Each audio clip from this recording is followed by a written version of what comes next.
अब मैं आ जाता हूं पित्त में। पित्त के प्रकृति के लोगों की दिनचर्या क्या? पित्त प्रकृति माने 14 साल से ऊपर और 60 साल के नीचे, इनकी दिनचर्या क्या? पित्त प्रकृति के लोगों को कफ का असर कम हो जाता है, पित्त थोड़ा बढ़ता है, वात उनके पास कम ही रहता है या बिल्कुल नहीं रहता।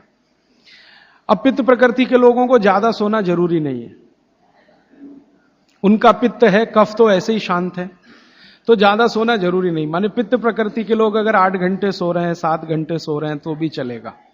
न्यूनतम नींद कितनी होनी चाहिए? आप कहें पित्त प्रकृति के सब लोगों को जिनकी उम्र 14-15 साल से लेकर 60 साल है, इनकी कम से कम नींद 8 घंटे की रहे तो अच्छा है। लेकिन इससे भी कम रह सकती है क्या? 7 घंटे हो सकती है, लेकिन उसके लिए थोड़ा प्रयास करना पड़ेगा। 6 घंटे भी हो सकती है, 6 से कम नहीं और 8 से ज्यादा नहीं, ऐसे मान लीजिए। तो पित्त प्रकृति के लोगों को 6 घंटे से कम नहीं सोना, 8 घंटे से ज्यादा नहीं सोना। अब उसके हिसाब से दिनचर्या तय करिए। तो 8 बजे सो जाएं, मान लो आप भी ऐसे ही माने। भागवत जी कहते हैं सूर्यास्त के 2 घंटे बाद सो जाएं, बच्चे भी बड़े भी। तो 8 बजे आप सो जाएं, तो 8 से 8 4 बज गए ना, 4 बजे उठें। आपके लिए उठना बहुत जरूरी है। ब्रह्म मुहूर्त में पित्त प्रकृति के लोगों का उठना बहुत आवश्यक है। बच्चे ना उठें तो चलेगा, आपको तो उठना बहुत जरूरी है। क्यों? अगर आप 4 बजे उठते हैं तो अगला पूरा दिन आपका बहुत बेहतरीन और व्यवस्थित है, और 4 के बाद उठेंगे तो पूरा दिन डिस्टर्ब है। क्यों? क्योंकि जो जो करना है आपको वो 4 बजे से लेके ही शुरू होगा। 4 बजे उठे, आपने पानी पिया, जो मैंने पहले ही बता दिया, ऊषा पान जिसको कहते हैं। फिर शौच आदि के लिए आप गए, 10-15 मिनट मान लीजिए उसमें गया। फिर बाहर आप निकले, दंत धावन शब्द इस्तेमाल किया, दंत धावन करें माने दांत साफ करें। अब दांत साफ कैसे करें? पित्त प्रकृति के लोगों को हमेशा दांत ऐसी चीज से साफ करना जो कषाय हो, स्वाद में तिक्त हो। स्वाद में कषाय समझते हैं? कड़वा, जो स्वाद में कड़वा है और तिक्त है, ऐसी चीजों से आपको दांत साफ करना है, क्योंकि प्रकृति आपकी पित्त की है। तो पित्त को कम करना, कंट्रोल करके रखना, यह कषाय और तिक्त स्वाद की चीजों से ही होगा। तो इसका मतलब यह है कि आप नीम का दातुन करें, जो कषाय भी है तिक्त भी है। भागवत जी ने कॉलगेट के लिए मना किया है। कॉलगेट था ही नहीं तो लिखा भी नहीं है उन्होंने कहा है कि आप नीम का दातुन करें। और नीम से भी अच्छा एक दातुन उन्होंने बताया, मदार। मदार समझते हैं? मदार का एक पेड़ होता है, वो कहते हैं नीम से भी अच्छा है, क्योंकि वो और ज्यादा कषाय है और ज्यादा तिक्त। फिर एक है बबूल, फिर एक है अर्जुन। अर्जुन की छाल आपने पिया ना, अर्जुन की दातुन भी होती है।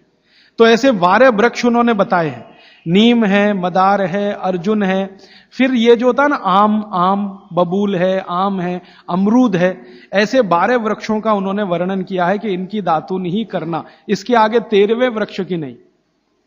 और वो डिटेल लिखा है किताब में, आप ले सकते। जब उन्होंने आगे लिखा है वो मैं अभी बता दूं। वो ये कहते हैं कि जीवन में जो ऋतु है, ऋतु गर्मी है, फिर सर्दी है, फिर बरसात है, 3 तो मुख्य ऋतुएं हैं। फिर इनकी उप ऋतुएं हैं, तो 6 हो जाती हैं, शरद है, शिशिर है, वसंत है। तो मोटा मोटा बता देता हूं, ज्यादा बारीक आपको याद नहीं रहेगा। वो ये कहते हैं कि जब गर्मी का सीजन है, गर्मी माने अप्रैल से शुरू कर लीजिए, उगादी से शुरू कर लीजिए, नहीं तो आप मकर संक्रांति से ही मान लीजिए। तो मकर संक्रांति से लेकर जब तक गर्मी है माने बारिश नहीं होती, तब तक नीम के दातुन की बात कही उन्होंने। तो इसमें चैत्र भी आएगा, वैशाख भी। अब आप पुरानी चीज जरा देखिए कि हमारे बचपन में हमारी दादी कहती थी कि देख चैत्र का महीना लग गया, नीम के पत्ते खा ले तो अगले 1 साल तक बीमार नहीं पड़ेगा। तो वो समय यही आता है जो भागवत जी का कैलकुलेशन। क्यों? ये जो समय है इसमें पित्त को भड़कने से बचाने में सबसे बड़ी मदद ये करेगा नीम। तो नीम का दातुन, नहीं तो बबूल का दातुन, नहीं तो मदार का दातुन, लेकिन गर्मियों में सबसे अच्छा नीम है। दूसरा सबसे अच्छा बबूल है गर्मियों में, और सर्दियों के दिन में सबसे अच्छा दातुन है अमरूद। अमरूद के पेड़ का दातुन सर्दियों में सबसे अच्छा, अमरूद के पेड़ का। और अमरूद के जैसा ही एक और पेड़ होता है, जामुन का भी दातुन करने का नियम बताया है, लेकिन पता नहीं आप तोड़ पाएंगे कि नहीं, लेकिन अमरूद का आसानी से मिल जाएगा। और फिर ज्यादा बारिश के दिनों में जो वो बोलते हैं तो आम का भी कर सकते हैं, अर्जुन का भी कर सकते हैं। और आप बोलेंगे जी पूरी जिंदगी अगर नीम का ही दातुन करें तो कर सकते हैं, 3 महीने लगातार करके थोड़े दिन छोड़ देना, फिर 3 महीने कर लेना। वो थोड़े दिन छोड़ने का नियम ध्यान रखना। तो फिर आप बोले थोड़े दिन छोड़ दिया तो क्या करें, उस दिन दंत मंजन कर लेना।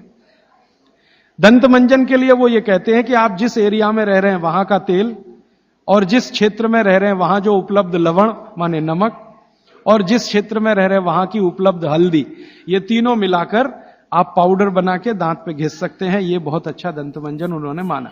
दूसरा दंत मंजन उन्होंने बताया है गाय के गोबर को सुखाकर जलाएं, उसकी जो राखी है उसमें थोड़ा कपूर मिला दें, थोड़ा सेंधा नमक मिला दें, बहुत अच्छा दंत मंजन।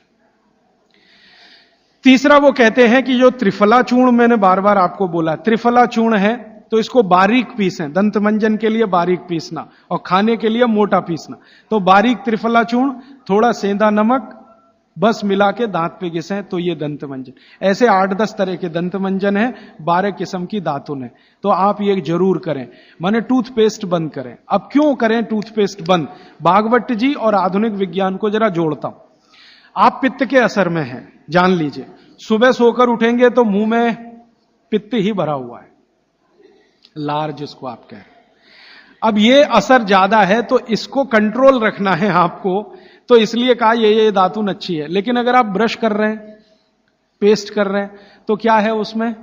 चीनी है, चीनी है ना, शुगर है। अब वो सैकरीन के रूप में है या किसी भी रूप में शुगर है, और शुगर और पित्त का झगड़ा है। तो सुबह उठते ही अगर आप पेस्ट कर रहे हैं जो मीठा है तो सर्वनाश है। मीठा ब्रश माने मीठा पेस्ट पित्त में मिलाएं तो पित्त को तो बिल्कुल खराब करेगा ही, और मुंह को भी खराब करेगा। क्योंकि सुबह का मुंह आपका मीठे के असर में आया, मीठे के असर में, तो 101% चांसेस हैं कि आपके दांत खराब होना जल्दी शुरू हो। और मेरा ऑब्जर्वेशन है कि जो ज्यादा पेस्ट कर रहे हैं उन्हीं के दांतों में कीड़े सबसे ज्यादा लग रहे हैं। कीड़े लगना माने दांत खराब होना। आप बंद करिए, ये अच्छा नहीं, विज्ञान के हिसाब से बहुत खराब, और धर्म के हिसाब से तो और भी खराब है। मैं कई बार यहां बोल के गया हूं, सभी कॉलगेट, क्लोजअप, पेप्सोडेंट जैसे टूथपेस्ट मरे हुए जानवरों की हड्डियों से बन रहे हैं। जैसे कॉलगेट बन रहा है मरे हुए सुअर की हड्डियों से। ये प्रयोगशाला में प्रयोग करके हम प्रमाणित करने के बाद बोल रहे हैं आपसे, क्योंकि मैं जानता हूं सामने वाली कंपनी मेरे खिलाफ केस कर सकती है। फिर भी मैं बोल रहा हूं कि कॉलगेट बन रहा है मरे हुए सुअर की हड्डियों से, पेप्सोडेंट बन रहा है मरी हुई गाय की हड्डियों से, क्लोजअप और फॉरहंस बन रहे हैं बकरी और बकरे की हड्डियों से। और अगर आप शाकाहारी हैं, चुस्त जैन हैं और सवेरे सवेरे हड्डियों को घिस रहे हैं, तो कहां धर्म पालन हो रहा है? और आप तो जैन हैं तो इतना जान लीजिए कि प्रत्यक्ष हिंसा का जितना पाप है ना, परोक्ष हिंसा का पाप भी उतना ही है। तो किसी कंपनी ने आपके लिए बनाया टूथपेस्ट, माने उसने मारा जानवरों को, उसमें से निकालने के लिए हड्डियां आपके लिए बनाया, तो पाप आपके ऊपर उतना ही है जितना उस मारने वाले के ऊपर है। तो कसाई का पाप अपने सिर पे क्यों लेना? तो क्यों ये कॉलगेट, क्लोजअप बंद कर दीजिए। दातुन पे आइए, नहीं तो दंत मंजन। आप कहेंगे चेन्नई में दातुन नहीं मिलता, नहीं मिलता तो दंत मंजन बताया उन्होंने, वो आप बना लीजिए। तरीका मैंने बता दिया। सभी ऋतुओं में एक दंत मंजन वो कहते हैं कॉमन है, त्रिफला चूर्ण का दंत मंजन किसी भी ऋतु में किया जा सकता है।